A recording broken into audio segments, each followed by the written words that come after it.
ಈ ರಾಷ್ಟ್ರ ಕಂಡ ಅಪರೂಪದ ರಾಜಕೀಯ ಮುತ್ಸದ್ದಿ ಕೆಆರ್ಪೇಟೆ ಕೃಷ್ಣರವರ ಸ್ಪೀಕರ್ ಕೃಷ್ಣರವರ 84ನೇ ವರ್ಷದ ಈ ಒಂದು ಜಯಂತ್ಯೋತ್ಸವದಲ್ಲಿ ವಿಶೇಷವಾಗಿ ಅವರ ಒಂದು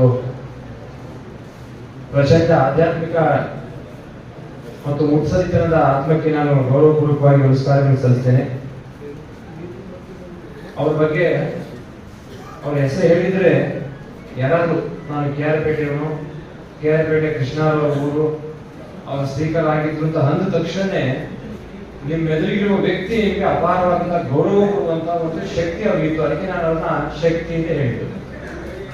ನೀವು ಎಲ್ಲಿ ಹೋಗಿ, ಬೆಂಗಳೂರಿಗೆ ಹೋಗಿ, ಹಾವೇರಿಗೆ ಹೋಗಿ, ಬೀದರ್ಗೆ ಹೋಗಿ, ಗುಲ್ಬರ್ಗಕ್ಕೆ ಹೋಗಿ, ಕೋಲಾರಕ್ಕೆ ಹೋಗಿ, ನಾನು ಕೆಆರ್ಪೇಟೆ ಕೃಷ್ಣರವರ ಊರಿನವನು ಅಂದ್ರೆ ನಿಮ್ಮ ಎದುರಿಗಿರುವ ವ್ಯಕ್ತಿ ನಿಮ್ಮ ಬಗ್ಗೆ ಒಂದು ಎತ್ತರದ ಸ್ಥಾನದಲ್ಲಿ ಮನಸ್ಸಿನಲ್ಲಿ ಯೋಚನೆ